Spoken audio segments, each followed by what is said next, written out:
नमस्कार दोस्तों, स्वागत है आपका इस नए वीडियो में। आज की इस बौद्ध कहानी के माध्यम से आपको कुछ ऐसे तरीके पता चलेंगे जिसे आप धोखा खाने से खुद को कैसे बचा सकते हैं। दोस्तों, अक्सर आपने देखा होगा कि भावनात्मक रूप से कमजोर लोगों का लोग हमेशा फायदा उठाते रहते हैं। कभी ना कभी हम सब ने देखा होगा कि अपने आसपास जो भी इंसान नरम दिल का होता है, यानी कि भावनात्मक रूप से दयावान होता है, वह बेचारा अपनी करुणा बस दूसरों की सहायता तो कर देता है, लेकिन बदले में उसे हमेशा धोखा ही मिलता है। दोस्तों, अब सवाल यह उठता है कि क्या एक इंसान को भावनात्मक नहीं होना चाहिए? क्या उसे दूसरों पर भरोसा नहीं करना चाहिए? दूसरों की सहायता नहीं करनी चाहिए? क्या दयावान और संवेदनशील होना कोई गुनाह है या फिर कोई गलती है? दोस्तों, यही इस कहानी के माध्यम से जानेंगे। दोस्तों, बहुत समय पहले की बात है।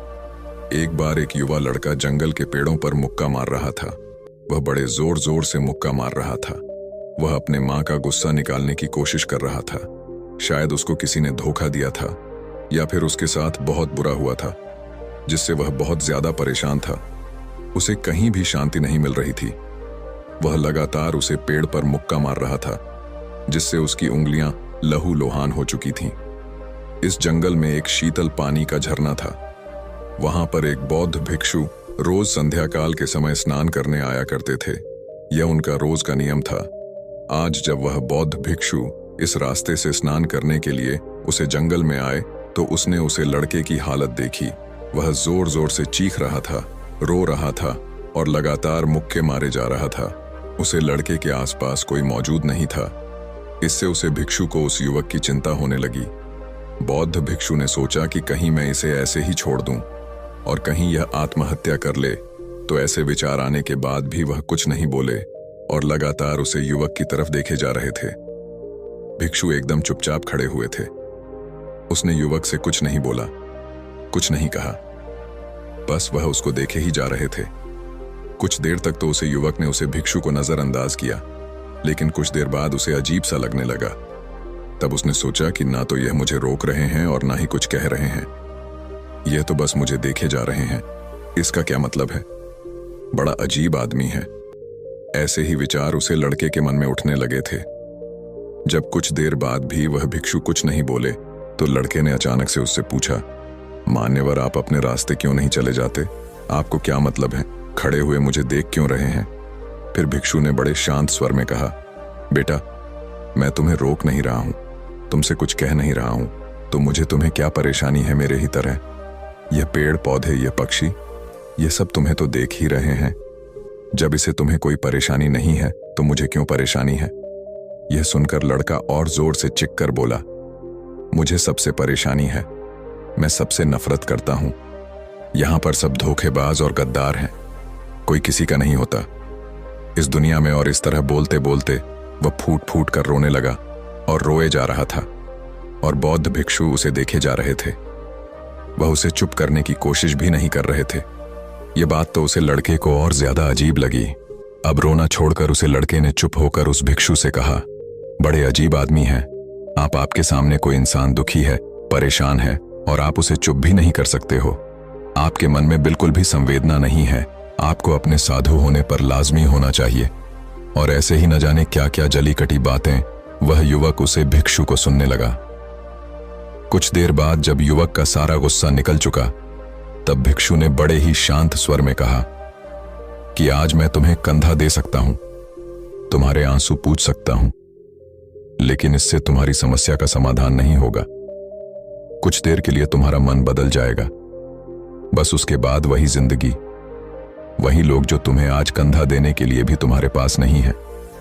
फिर से तुम उस जिंदगी में लौट जाओगे कि कोई तुम्हें धोखा देगा, कोई तुम्हारा फायदा उठाएगा, और तुम अपने मन को ऐसे ही तकलीफ पहुंचाते रहोगे। तो आंसू पहुंचाते की बजाय तुम्हें मुझसे कुछ ज्ञान की बातें लेनी चाहिए, जिससे तुम्हें जीवन में कोई भी धोखा ना दे सके, तुम्हारी अच्छाई का कोई भी फायदा ना उठा सके। बेटा, याद रखना, आंसू पहुंचने वाले तो तुम्हें बहुत मिल जाएंगे, लेकिन ज्ञान और सही समझ देने वाला कभी कभी कोई इंसान मिलता है। भिक्षु ने उसे बताया कि मैं पास ही के झरने में स्नान करने के लिए मैं जा रहा हूं। अगर तुम चाहो तो तुम भी मेरे साथ चल सकते हो।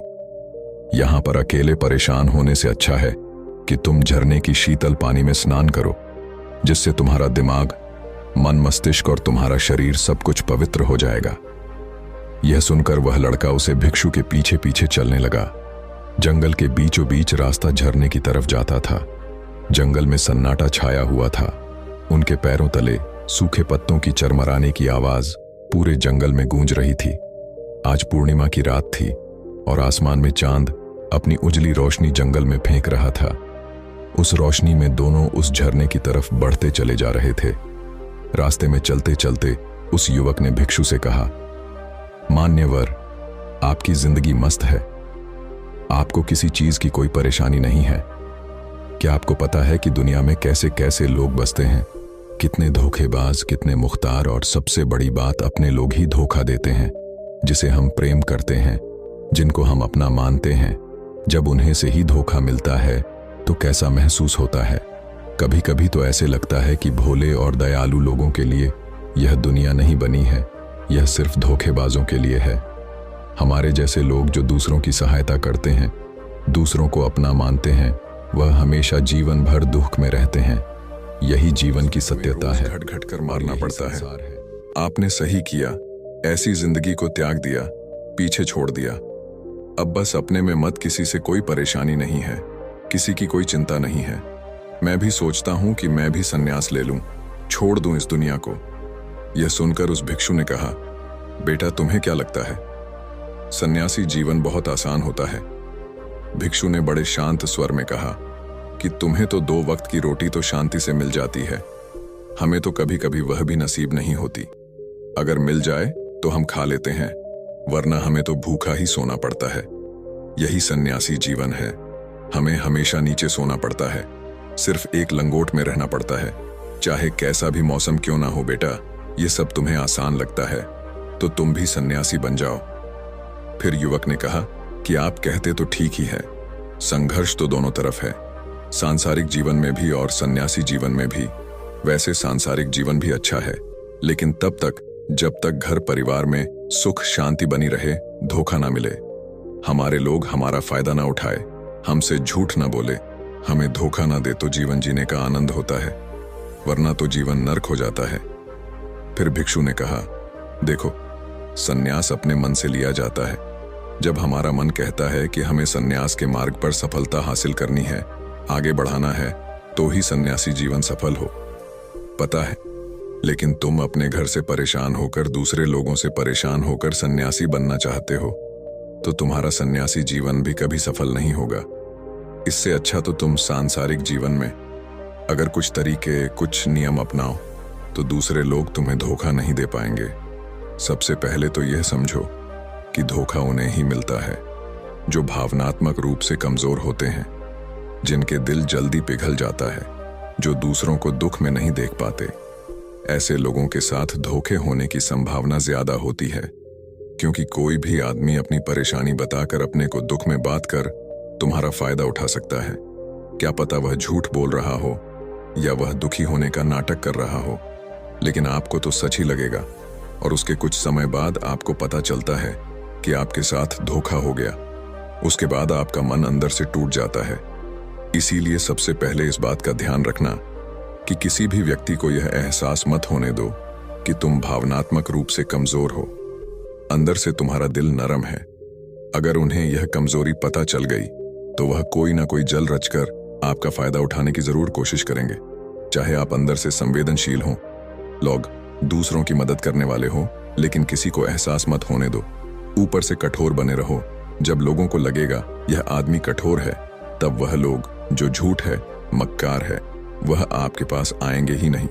और दूसरी बात समझने की यह होती है कि हम बहुत जल्दी दूसरों पर विश्वास कर लेते हैं, और हमारा जल्दी विश्वास करने की आदत ही हमें हानि पहुंचाती है। 2 दिन तुम्हें किसी से मिले हुए नहीं होते हैं और तुम एक दूसरे के हो जाते हो, एक दूसरे पर पूरा भरोसा करने लग जाते हो, और यह भरोसा तीसरे दिन टूट भी जाता है, और फिर तुम्हें धोखा मिलता है, और फिर तुम परेशान होते हो। इसीलिए समय दो। किसी भी चीज को, किसी भी रिश्ते को आगे बढ़ाने के लिए समय की जरूरत होती है। समय के साथ तुम्हें सामने वाले इंसान की अच्छाई और बुराई पता चलती है। तब तुम्हें पूर्ण रूप से पता चलता है कि इंसान वास्तव में कैसा है, अच्छा है या बुरा है, और वह कुछ समय देने के बाद ही होता है। इसीलिए जल्दी किसी पर विश्वास मत करो, अपनी पूरी संतुष्टि करना।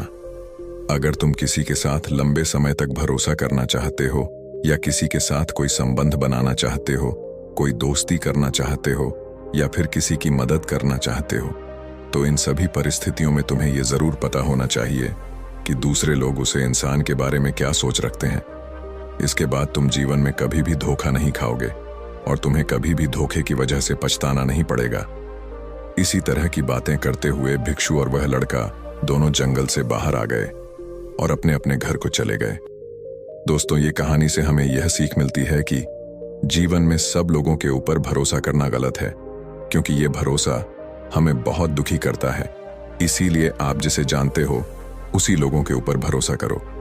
तो दोस्तों, कैसी लगी आपको ये मोटिवेशनल स्टोरी इन हिंदी कहानी? हमें कमेंट सेक्शन में जरूर बताना। धन्यवाद।